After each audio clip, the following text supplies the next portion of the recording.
a series would be difficult, or how did they make things difficult last night? Well, I thought we did a decent job for a big stretch of the game. In about 8 or 9 minutes of that third quarter, we just gave up too many opportunities to put them in a position to get hot. And the 38 points, we take pride in never giving up 30-point quarters. And then in the playoffs, obviously, that intensifies that we do not want to give up 30-point quarters, and we nearly gave up 40-point quarters. So we just have to focus on being consistently defensive-minded, because this team, they put so many three-point shooters on the floor, and we have to just be really focused on guarding every possession and not having as many breakdowns that we did. And it was just about a 7 or maybe an 8 or 9 minute stretch.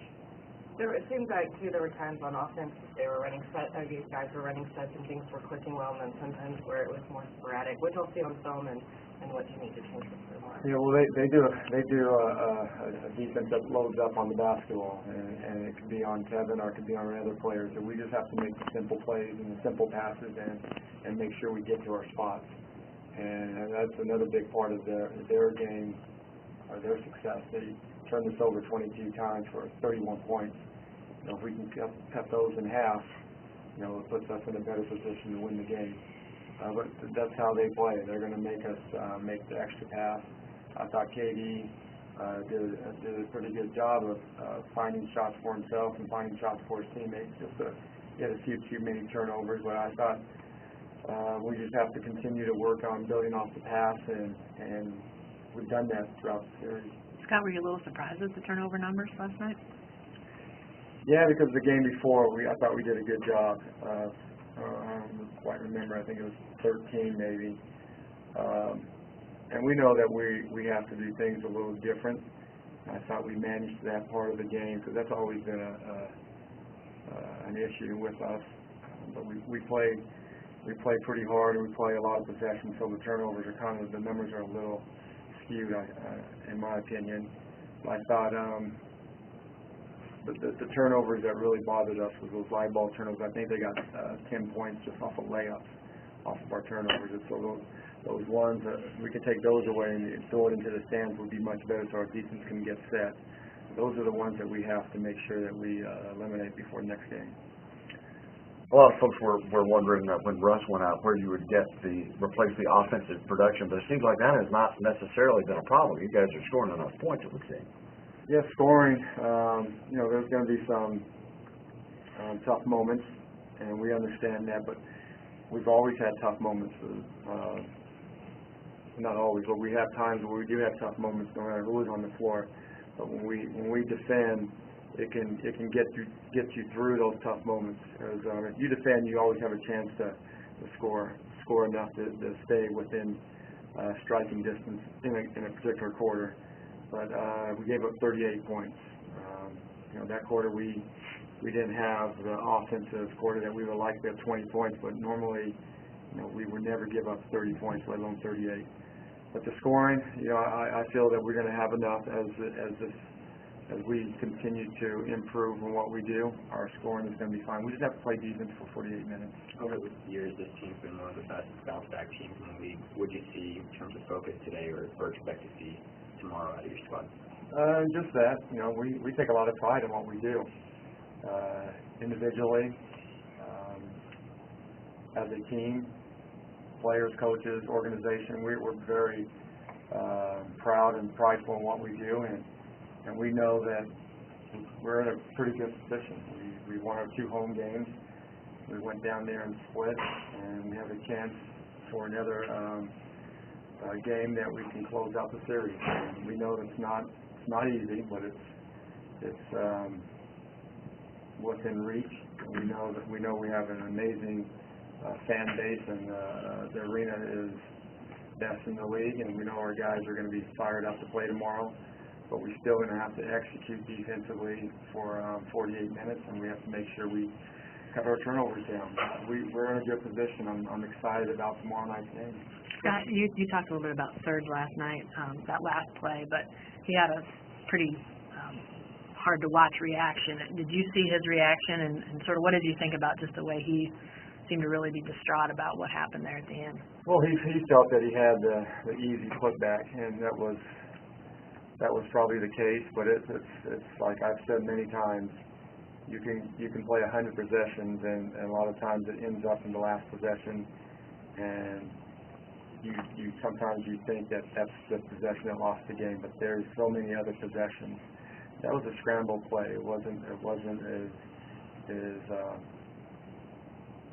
executed the way we wanted it to be. But when you have defenses that are guarding you, they're going to make you do things on the fly, and you have to use your intelligence. I thought Reggie did a good job of attacking. He had a chance to make a play, but he didn't. And I like guys that care about winning, and Serge definitely does. He plays with a lot of motion and a lot of passion.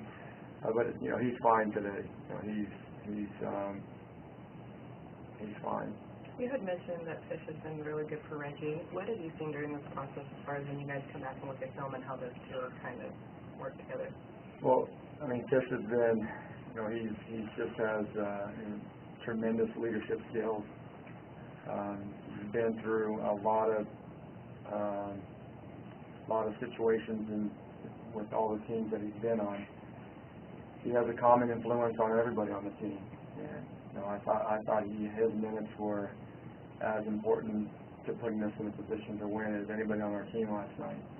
And it's never about the minutes with Fish. It's about how he prepares and how he focuses on every possession. And you have guys like that, it rubs off. And we have a group of guys that really respect him and understand what he brings to our team. And I thought, when we picked him up, Reggie has played much better.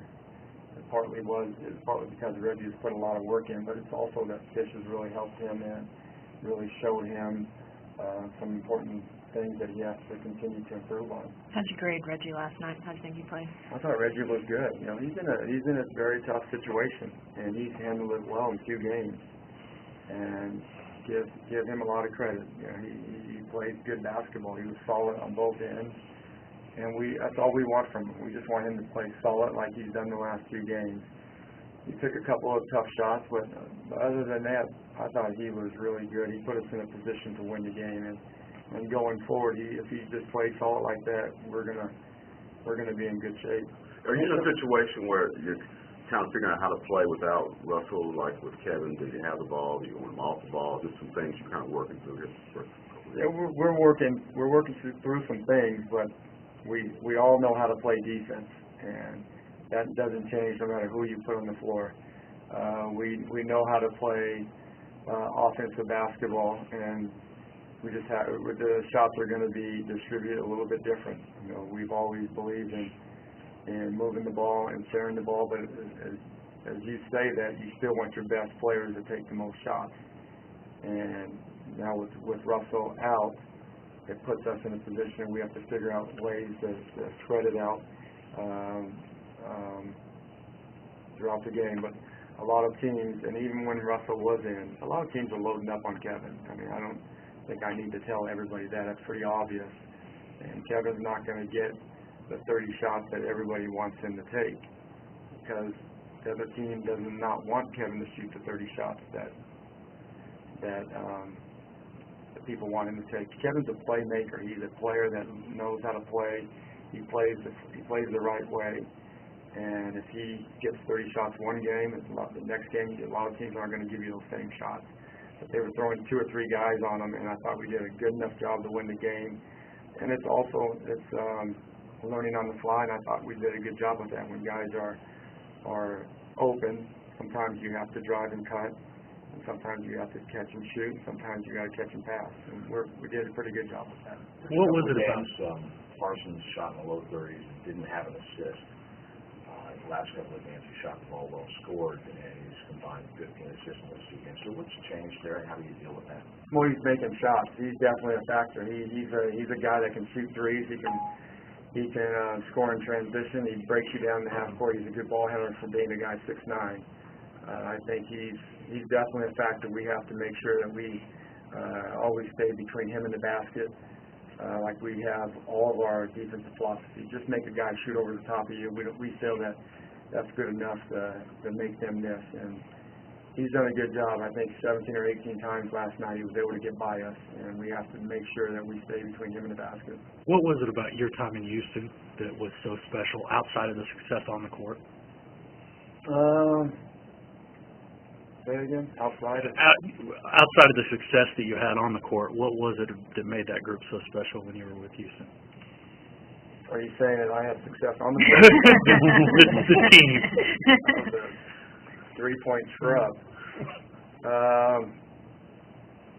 It's just, you know, anytime you play in the NBA, it's a special time. There's 30 great NBA cities when you're a player. And if you don't realize that, you're making a mistake, because everybody dreams about playing sports and as a kid, and then you're able to do that the time of your life. It's the best. I mean, it's not even, it sounds, I can't even say it's the best job that you are, because it's not a job. It's the best thing that you can spend 2 hours of every day of your life playing a game that you love and you would do. I mean, I still do on the weekends. If you guys want to play it this afternoon, I have a lot of energy right now. But I loved every city I've been in. You know, obviously I have special moments there because we won a championship in '94. Because that's what you want. No matter whenever I look back at my career over a decade of playing, I always look back at winning the championship. 3 games now decided by 3 points. Have you asked your guys to quit making it so interesting yet?